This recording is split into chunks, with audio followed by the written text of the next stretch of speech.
my name is Kristen, aka Krissy, and this is my YouTube channel, KrissyandMinnie, and welcome to Magical Storytime at Krissy's Corner. And tonight we're going to read Dumbo! Walt Disney's Dumbo, illustrated by the Walt Disney Studio. It was spring in the circus. After the long winter's rest, it was time to set out again on the open road. Toot, toot, whistled Casey Jones, the locomotive of the circus train. All aboard, shouted the ringmaster. The acrobats, the jugglers, the tumblers, the snake charmers scrambled to their places on the train. The keepers locked the animal cages. Then, with a jiggity jerk and a brisk puff-puff, off sped Casey Jones. The circus was on its way. Everyone was singing. Everyone was happy. Happiest of all was Mrs. Jumbo, for in her stall was a chubby, brand new baby elephant. Though the other animals called the baby Dumbo, his mother loved him dearly, even though his ears were big. All night, while the baby animals slept, Casey Jones whistled and puffed, hauling the long train to the city where the circus was to open its show. It was dark when he pulled into the station. Rain poured down hard, but the circus began to unload. The roustabouts jumped down from the freight cars. They lighted torches and stuck them in the ground. Men and animals came bustling out of the train into the windy, wet night. Mrs. Jumbo worked with the others, and her baby helped a little. By morning, the rain had stopped. The tent was all set up, and the circus was busy getting ready for the big parade. The band played. Everyone fell in line. Then off pranced the gay procession down the main street. There were creamy white horses, licorice-colored seals. There were lady acrobats in pink silk tights, lions pacing in their gilded wagon cages, elephants marching with the slow, even steps. The crowds on the sidewalk cheered. Then suddenly their eyes opened wide. They craned their necks. "Look, look," they cried. "Look at that silly elephant with the draggy ears. He can't be an elephant. He must be a clown." Sadly, Dumbo toddled behind his mother, with his trunk clasped to her tail. He tried to hurry along faster so he wouldn't hear the laughter, but he stumbled. He tripped over his ears. Down he splashed into a puddle of mud. Now the crowds laughed even louder. Mrs. Jumbo scowled at them. She picked Dumbo up and carried him in her trunk the rest of the way. When the parade finally came back to the tent, everyone hustled to get ready for the afternoon show. Mrs. Jumbo put Dumbo in her wooden bathtub, and as she scrubbed, she whispered comforting words. A gang of noisy boys came pushing in first for the afternoon show. "We want to see the elephant," they yelled. "The one with the sailboat ears. Look, there he is." A boy grabbed one of Dumbo's ears and pulled it hard. Then he made an ugly face and stuck out his tongue. Mrs. Jumbo couldn't stand it. She snatched the boy up with her trunk and spanked him hard. "Help!" he cried. "Help! Help!" "What's going on here?" cried the ringmaster, rushing forward with his whip. "Tie her down!" he yelled. Soon she was behind the bars in the prison wagon with a big sign that said, "Danger, mad elephant, keep out." The next day they made Dumbo into a clown.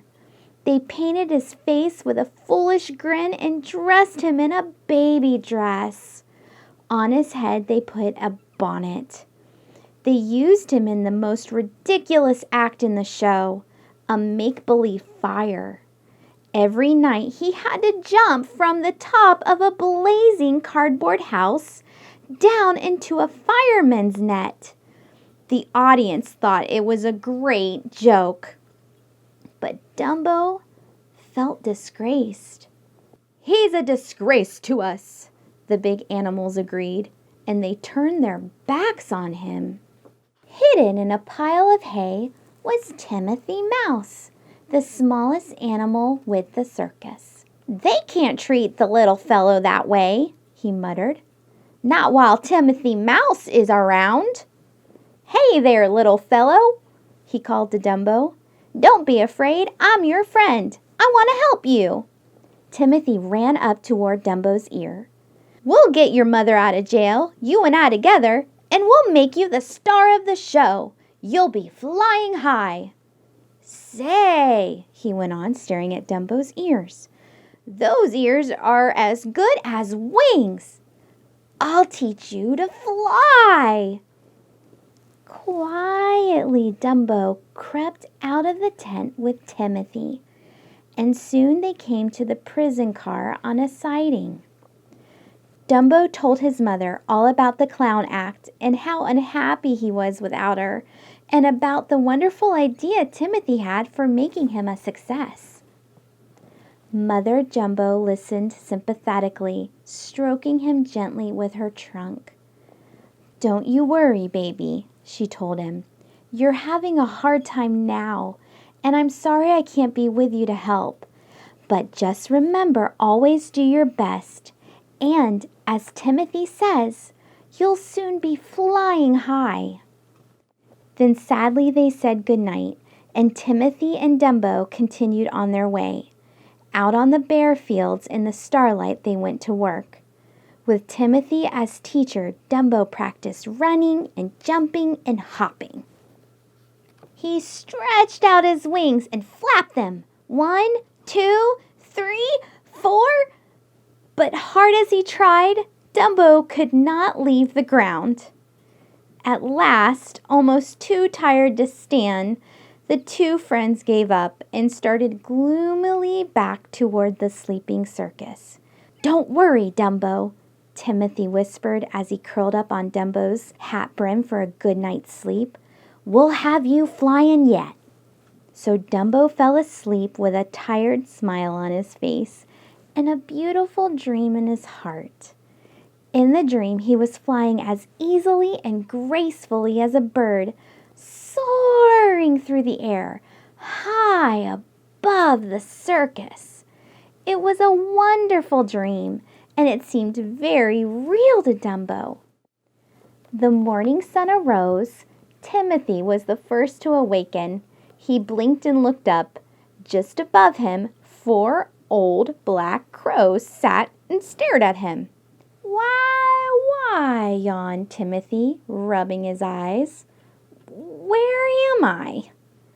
"You're up in our tree," snapped the crows crossly. "That's where you are." "Tree!" gasped Timothy. He looked around. Sure enough, there he was, sitting on a branch. He and Dumbo were up in a tree. The ground was far, far below. But, how did we get here?" he stammered. "How?" cackled the crows. "You and that elephant just came a-flying up." "Flying?" Timothy yelled. "Dumbo, Dumbo, wake up! Dumbo, we're up in a tree. You flew here." Slowly, Dumbo opened his eyes. He glanced down. He gulped. Then he struggled to his feet. But suddenly he slipped on the smooth tree bark and fell. Down, down, down. He bounced from branch to branch, with Timothy clinging to his trunk. Plunk! They landed in a shallow pond just underneath the tree.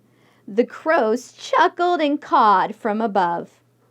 Timothy scrambled up out of the water and wrung out Dumbo's tail.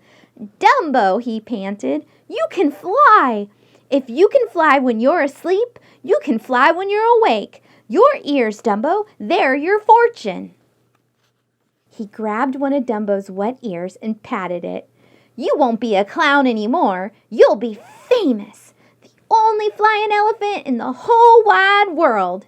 And Timothy and Dumbo began all over again to practice flying. But it wasn't easy. Time after time, Dumbo tried to take off. Time after time, he sprawled out flat on his face. Soon the crows began to feel sorry for the little fellow. When Timothy told them all the sad things that had happened to Dumbo because of his big ears, they flew down and offered to help. One of the crows took Timothy aside.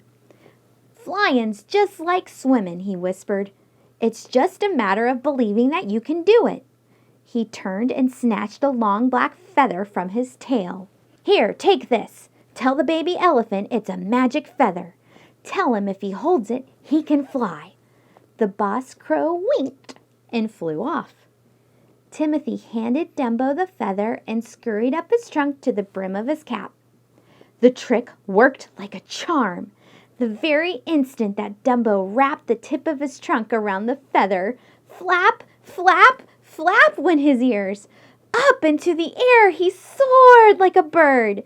Over the tallest treetops he sailed. He glided, he dipped, he dived. 3 times he circled around the heads of the cheering crows. Then he headed back to the circus grounds. Timothy shouted, "We must keep your flying a secret, a surprise for your act in the afternoon show."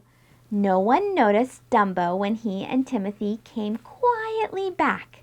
It was already time for Dumbo to get into his costume. Inside the walls of the cardboard house, he had to wait all through the show until fire crackled up around him. At last, Timothy leaned down and handed him the feather. "In just a second, Dumbo," he whispered, "you'll be the most famous animal in all the world." Crack,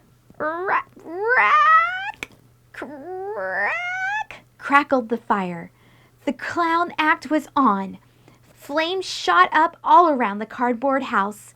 Clang, clang roared the clown fire engine, rushing toward the blaze.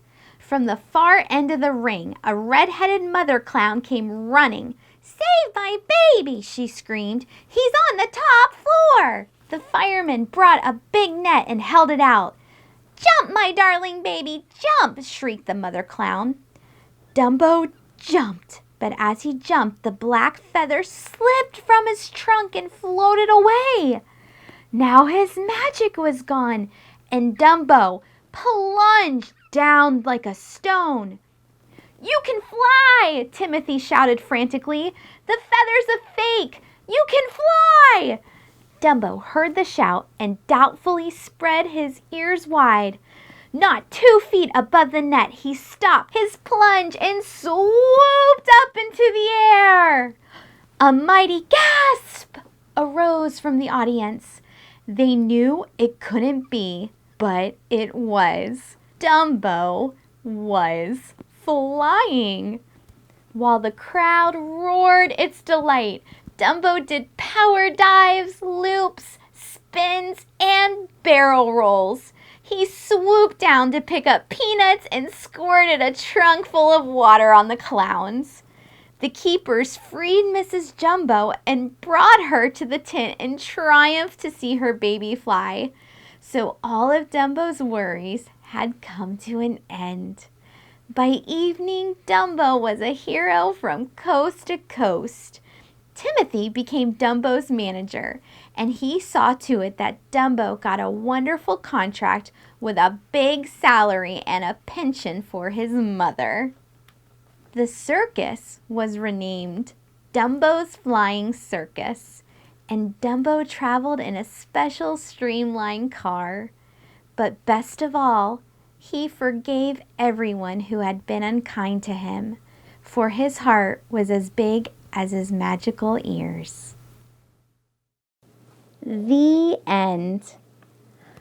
Wasn't this just a wonderful book? I just love this story so much. This is my favorite story that we have read so far together. So, my favorite part in this book is when Dumbo learned to fly without the feather. See, he didn't need the feather to fly. He had it in him all along, and I thought that was pretty neat. Now, what was your favorite part? Make sure you comment below, and you will be entered to win tonight's storybook. Thank you so much for joining me tonight. My name is Kristen, aka Krissy, and this is my YouTube channel, KrissyandMinnie.